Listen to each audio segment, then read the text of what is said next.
pace to double our exports, one of the commitments I made when I was president. That's creating tens of thousands of jobs all across the country. That's why we've kept on pushing trade deals, but trade deals that make sure that American workers and American businesses are getting a good deal. Now, Governor Romney talked about China, as I already indicated. In the private sector, Governor Romney's company invested in what were called pioneers of outsourcing. That's not my phrase. That's what reporters called it. And as far as currency manipulation, the currency's actually gone up 11% since I've been president because we have pushed them hard. And we've put unprecedented trade pressure on China. That's why exports have significantly increased under my presidency. That's going to help to create jobs here. Mr. President, we have a really short time for a quick discussion here. iPad, the Macks, the iPhones, they are all manufactured in China. One of the major reasons is labor is so much cheaper here. How do you convince a great American company to bring that manufacturing back here? The answer is very straightforward. We can compete with anyone in the world as long as the playing field is level. China's been cheating over the years. One, by holding down the value of their currency. Number two, by stealing our intellectual property, our designs, our patents, our technology. There's even an Apple store in China that's a counterfeit Apple store, selling counterfeit goods. They hack into our computers. We will have to have people play on a fair basis. That's number one. Number two, we have to make America the most attractive place for entrepreneurs, for people who want to expand a business. That's what brings jobs in. The president's characterization of my tax plan is completely false. Let me tell you. Let me go to the president here because we really are running out of time. And the question is, can we ever get, we can't get wages like that. It can't be sustained here. Candy, there's some jobs that are not going to come back because they're low-wage, low-skilled jobs. I want high-wage, high-skilled jobs. That's why we have to emphasize manufacturing. That's why we have to invest in advanced manufacturing.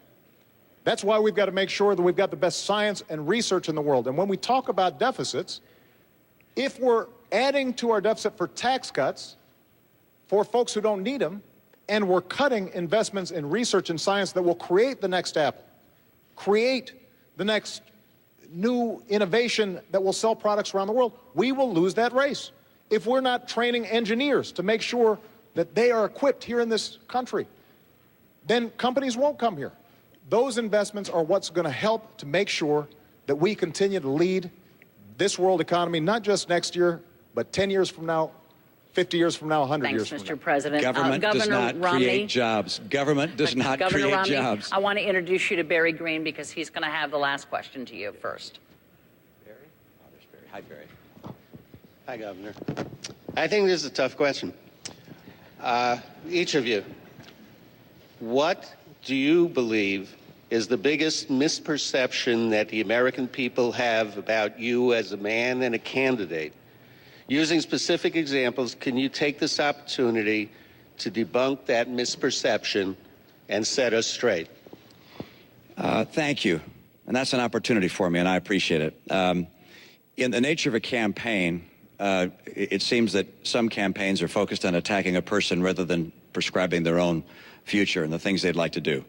In the course of that, I think the president's campaign has tried to characterize me as someone who's very different than who I am.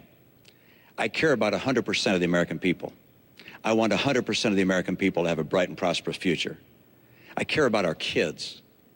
I understand what it takes to make a bright and prosperous future for America again. I spent my life in the private sector, not in government.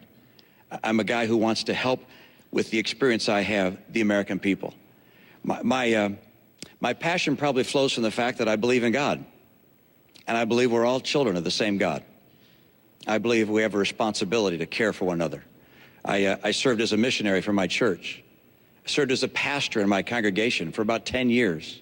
I've sat across the table from people who were out of work and worked with them to try and find new work or to help them through tough times. I went to the Olympics when they were in trouble to try and get them on track. And as governor of my state, I was able to get 100% of my people insured, all my kids, about 98% of the adults. Was able also to get our schools ranked #1 in the nation, so 100% of our kids that have a bright opportunity for a future. I understand that I can get this country on track again. We don't have to settle for what we're going through. We don't have to settle for gasoline at $4. We don't have to settle for unemployment at a chronically high level.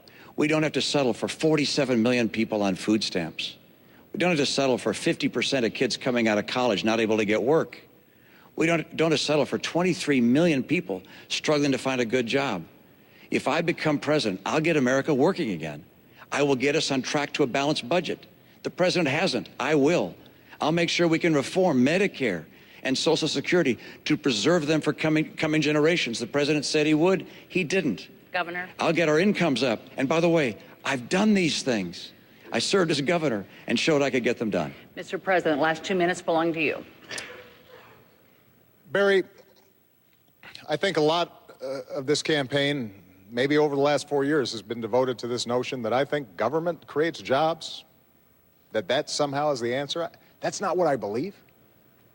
I believe that the free enterprise system is the greatest engine of prosperity the world's ever known. I believe in self-reliance and individual initiative and risk takers being rewarded.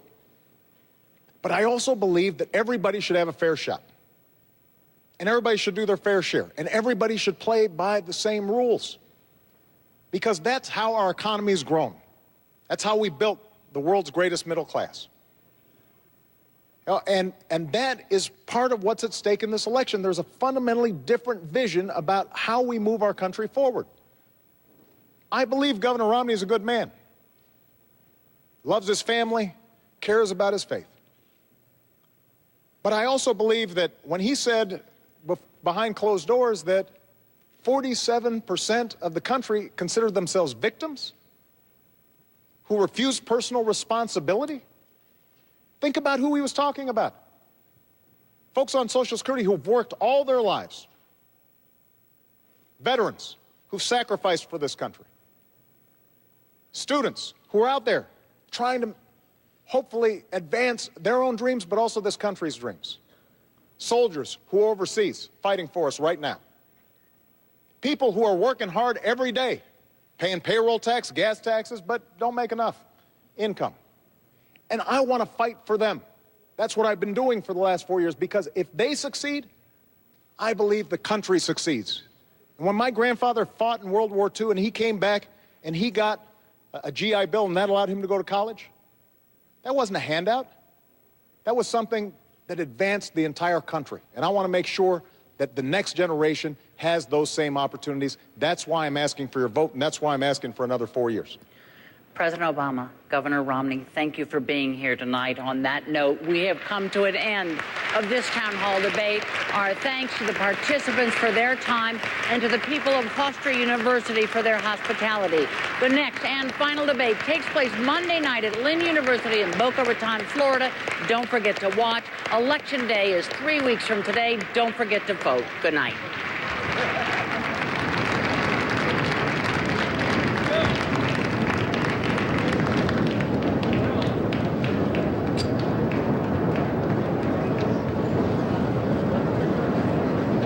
We were just pausing to see if they were going to speak to each other, if they were going to say anything. The two candidates meeting with their wives right now. The president, you saw him smiling broadly. He had some pretty good reason to smile during this, during the aftermath of this debate. He did today what he avoided doing, what he failed to do during the first debate, namely go on the offensive, go ahead and respond. He came out swinging from the beginning, and he didn't stop throughout this entire debate. Mitt Romney had his moments. He was effective, very effective, when he referred to promises that the president made before he came into office at the beginning of his tenure, promises that he said the president failed to deliver, and he delivered a litany of various promises that the president had made, which have not yet been delivered. Both of these candidates had strong moments, and both of them at times had some weak moments. On the Libya question, for example, the president was specifically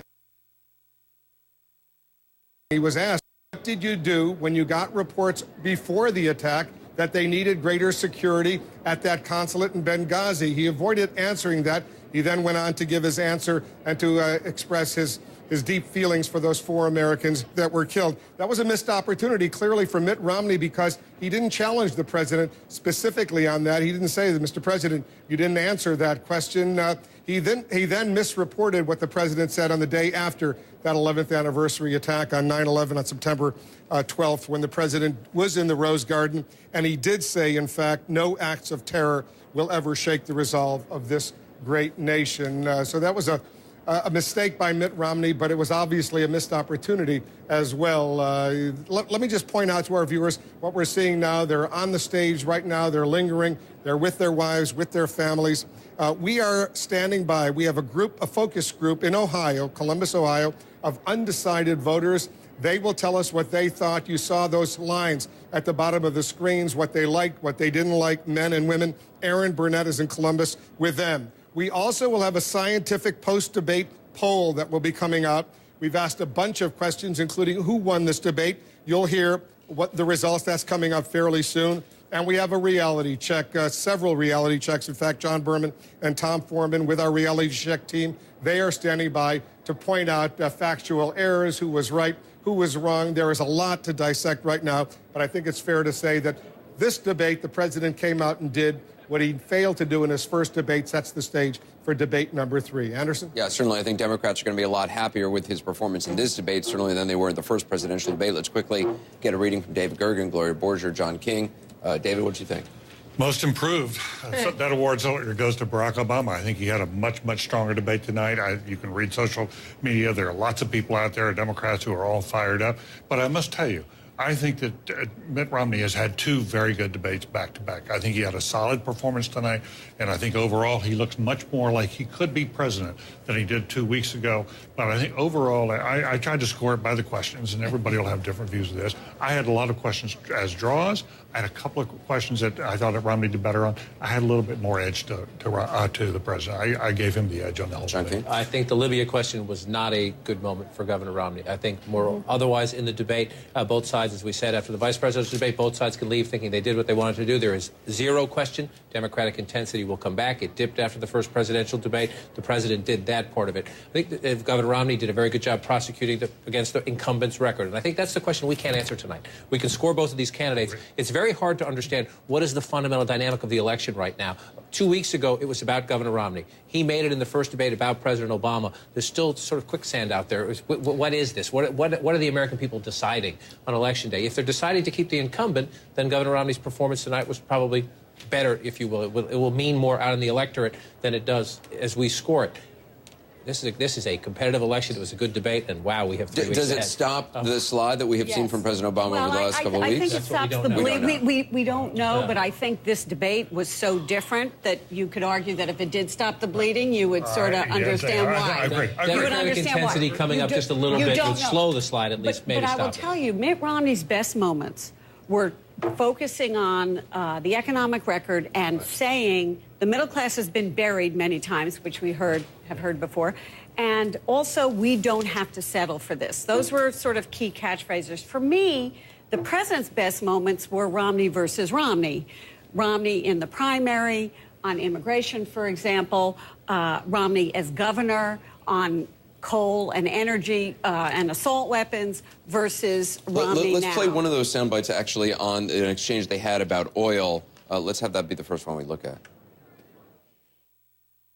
Governor, we have actually produced more oil. No. How much did you cut licenses and permits on federal land and federal waters? Governor Romney, here's what we did. There were a whole bunch of oil companies. I had a question, and the question was, how much did you cut them by? You want me to answer a question? How much did you cut them by? I'm happy to answer the question. All right, and it is? Here's what happened. The right course for America is to have a true all-of-the-above policy. I don't think anyone really believes that you're a person who's going to be pushing for oil and gas and coal. You'll get your chance in a moment. I'm still speaking. And let's take a look. There's another bite also, another exchange they had on coal. Let's take a look.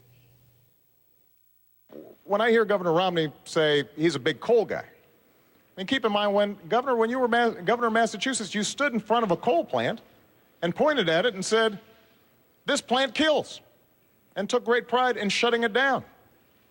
And now suddenly you're a big champion of coal. So what I've tried to do is be consistent. With respect to something like coal, we made the largest investment in clean coal technology to make sure that even as we're producing more coal, we're producing it cleaner and smarter. There were times, I mean, some Republicans I was corresponding with felt that Romney dominated the stage in some of those exchanges. Yet Democrats I was talking to felt that he